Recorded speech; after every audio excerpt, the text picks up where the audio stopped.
नमस्कार दोस्तों, मैं राकेश वर्मा आप सभी का स्वागत करता हूं आपके अपने परिवार एशियन गुरुकुल पर। दोस्तों, मैं बिहार सरकार और शिक्षा विभाग को इस बात के लिए सराहना करता हूं कि 5 वर्ष के बाद ही सही लेकिन 6 माह के अंदर 2-2 शिक्षक भर्ती इतनी बड़ी संख्या में दी है, जिसमें बिहार के साथ-साथ दूसरे राज्य के शिक्षक अभ्यर्थियों को बिहार में शिक्षक बनने का मौका मिल सका। लेकिन इन दोनों भर्तियों के दरमियान शिक्षा विभाग, बीपीएससी आयोग के द्वारा जो अनियमितता, गड़बड़ियाँ, जो लापरवाहियाँ बरती गई हैं, इसकी भी चर्चा होना आवश्यक है, ताकि शिक्षा विभाग, बीपीएससी आयोग और बिहार सरकार तक ये बातें पहुँच सके कि उनके द्वारा जो लापरवाहियाँ, गड़बड़ियाँ, जो अनियमितताएँ बरती गई हैं, उससे किस प्रकार अभ्यर्थियों को खासे परेशानी हुई है और जिसका समाधान उन्हें दूर-दूर तक कहीं दिख नहीं रहा है। मैं बीपीएससी आयोग से इस बात के लिए खुश हूँ कि कम से कम अभ्यर्थियों का अधिकांशतः समस्याओं को उसने सुना है और भरसक सॉल्यूशन देने का प्रयास भी किया है। और हमेशा, चाहे वो ट्विटर के माध्यम से, प्रेस कॉन्फ्रेंस कर या अपने ऑफिशियल वेबसाइट पर सूचना जारी कर, अभ्यर्थियों के समस्याओं के समाधान का उन्होंने पहल किया है। लेकिन शिक्षा विभाग के आज तक बीपीएससी टीआरई 1 या टीआरई 2 दोनों भर्ती प्रक्रियाओं के दरमियान कभी भी प्रेस कॉन्फ्रेंस करते हुए शिक्षा विभाग के किसी अधिकारी को नहीं देखा गया। मीडिया तक अभ्यर्थी की समस्याएं गईं, लेकिन जब मीडिया से शिक्षा विभाग के कोई अधिकारी रूबरू हो ही नहीं रहे हैं, उनके समक्ष आ ही नहीं रहे हैं, तो मीडिया अभ्यर्थियों के समस्याओं तक को उन तक पहुंचाए कैसे? ये बड़ी समस्या है।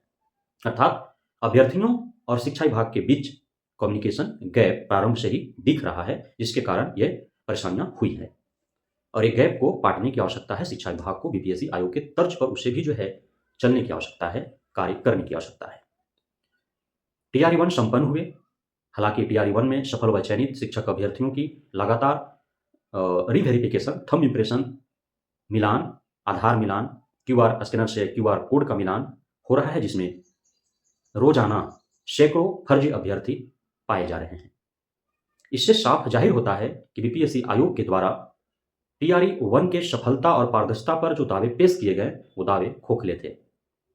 टीआरई 1 में अनियमितताएं हुई हैं, अपारदर्शी तरीके से परीक्षाएं हुई हैं, क्योंकि जब परीक्षाएं हुई उसी दिन शाम सात तक एक खबर सर्कुलेट करने लगा था कि दर्जनों ऐसे परीक्षा केंद्र थे जहां पे थंब इंप्रेशन हुआ ही नहीं।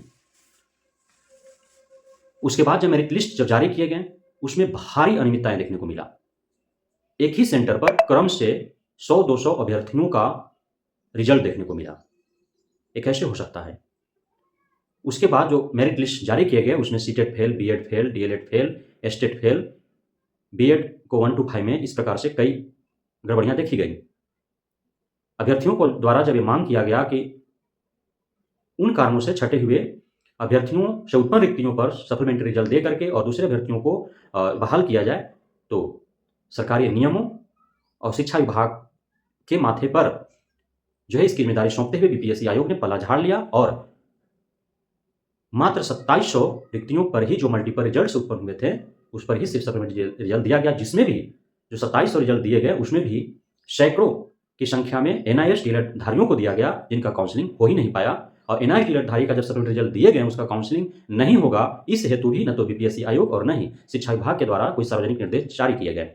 और एनआईएस डीएलएड सिर्फ बिहार के नहीं, दूसरे राज्य के भी अभ्यर्थी जिनका सप्लीमेंट दिया गया, वे इस ठंड में अपने घर से सैकड़ों किलोमीटर दूर वो काउंसलिंग के लिए गए, जहां पे उन्हें निराशा हाथ लगी। तो यहाँ पे अनियमितताएं हैं, यहाँ पे लापरवाही थी, दिशा निर्देश उन्हें पहले ही निर्गत कर देना चाहिए था, नहीं हुआ। ट्रेनिंग के दरमियान आपने कितना भागम भाग हुआ, खदेड़म खदेड़ हुआ। 2 दिन के लिए भी किन्हीं 2 कार्यक्रमों के बीच यदि गैपिंग था, उस 2 दिन के लिए भी कहीं दूसरे जगह उनको भेज करके परेशान किया गया। ये सभी आप अवगत हैं इन चीजों से। जब काउंसलिंग हुए तो काउंसलिंग में एक ही कारण, कहीं अभ्यर्थियों को ले लिया गया और कहीं उनका काउंसलिंग से उन्हें हटा दिया गया।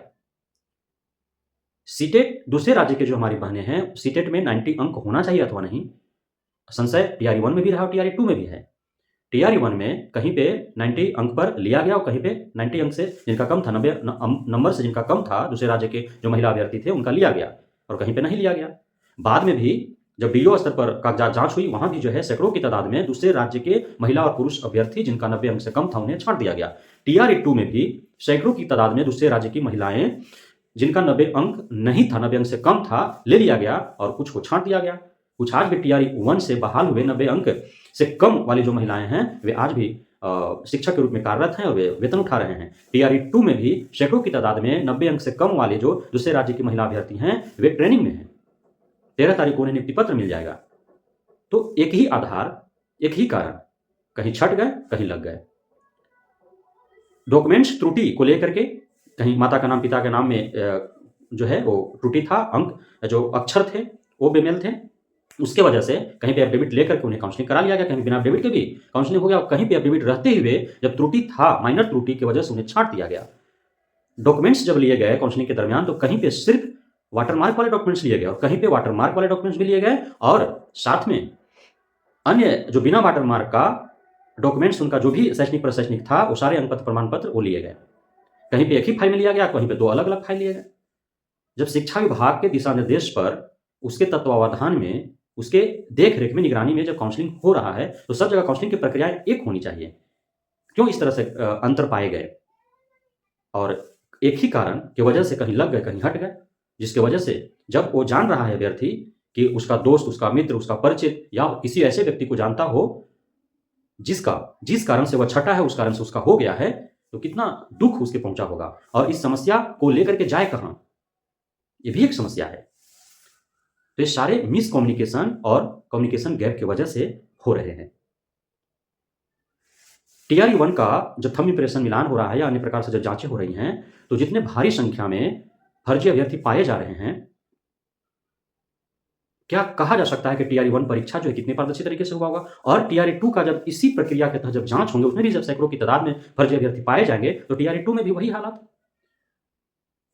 टीआरई 1 या टीआरई 2 में जो मल्टीपल रिजल्ट दिए गए, अब टीआरई 2 में भी देखने को मिला कि 6 to 8 का रिजल्ट दे दिया गया, 9 10 का रिजल्ट दे दिया गया। हजारों की तादाद में अभ्यर्थी जो है काउंसलिंग करा चुके थे, उसके बाद दिशा निर्देश आता है कि जो एक से अधिक रिजल्ट का जो के लिए जो आवेदन किए, एक से अधिक ग्रेड में आवेदन किए, वो मल्टीपल रिजल्ट का इंतजार कर लें और उसके बाद जो है अपना काउंसलिंग कराएं। तब तक हजारों की तादाद में जो है अभ्यर्थी काउंसलिंग करा चुके थे। उसके बाद वो जो काउंसलिंग करा चुके थे, वो चाह रहे थे कि 6 to 8 में करा लिए, 11 12 में भी रिजल्ट आ गया, वो चाह रहे थे कि 11 12 में करा लें, तो कराएं कैसे? उसका कोई दिशा निर्देश उनको नहीं दिया गया। जिनका काउंसलिंग होल्ड कर दिया गया है, उनका कोई दिशा निर्देश नहीं है कि उनका काउंसलिंग कब होगा और कैसे होगा। किसी विषम प्रकृति से जो काउंसलिंग नहीं करा पाए, उनके लिए कोई दिशा निर्देश नहीं है। और जबकि वहीं देखा जा रहा है एक तरफ कि जो भगोड़ा शिक्षकों की जो सूची जारी हुई, भगोड़ा शिक्षक जिन्हें घोषित कर दिया गया है, उन्हें बार-बार जो है वो मौके दिए जा रहे हैं। उनका इंतजार किया जा रहा है, उसके बाद उन पे कार्रवाई होगा। तो जो काउंसलिंग करा लिए थे, लोअर ग्रेड में, अपर ग्रेड में वो जाना चाहते, तो उनके लिए मौका क्यों नहीं? विषम परिस्थिति की वजह से यदि वो काउंसलिंग नहीं कर पाए हैं उस जो तय तिथि था उसके अंतर्गत, तो उनके लिए क्यों नहीं मौका? जिस प्रकार से एक ही आधार पर कहीं हो रहा है, कहीं छांट दिया जा रहा है, उसके लिए क्यों नहीं दिशा निर्देश? जिनका स्थगित हो गया उनके लिए क्यों नहीं दिशा निर्देश? इस प्रकार के जो है, जो समस्याएं हैं, मैं चाहूंगा कि यह वीडियो शिक्षा विभाग, बिहार सरकार तक पहुंचे, आप सभी के माध्यम से, आप सभी के सहयोग से, ताकि ये जो विभिन्न समस्याएं हैं, मैंने इस वीडियो में कम समस्याओं से आपको रूबरू कराया हूं। जब ये वीडियो हमारे साथीगण देखेंगे, तो नाना प्रकार के समस्याओं से वो ग्रसित होंगे और आपको कमेंट बॉक्स में ऐसे समस्याएं देखने को मिलेगा जिसके बारे में आप कल्पना भी नहीं किए होंगे। तो इन सारी समस्याएं जो है शिक्षा विभाग, बिहार सरकार तक पहुंचने चाहिए, तभी जाकर के हो इस भी भर्ती प्रक्रिया में जो ग्रसित है उन्हें मौका मिल पाएगा। साथ ही आगामी जो शिक्षक भर्ती होगा, इन सारी समस्याओं को संज्ञान में लेते हुए, इस पर सुधारात्मक कार्रवाई करते हुए जो है वो प्रक्रियाएं की जाएंगी, ताकि अधिक से अधिक लोग जो है कम से कम समस्या फेस कर सके और फायदा हो सबको। तो ये मुद्दा जो है उठने चाहिए और शिक्षा विभाग तक पहुंचने चाहिए। बहुत बहुत धन्यवाद आप सभी साथियों का हमारे साथ जुड़े रहने के लिए, बने रहने के लिए, हमें इतना प्यार देने के लिए और हम पे भरोसा बनाए रखने के लिए। जय हिंद।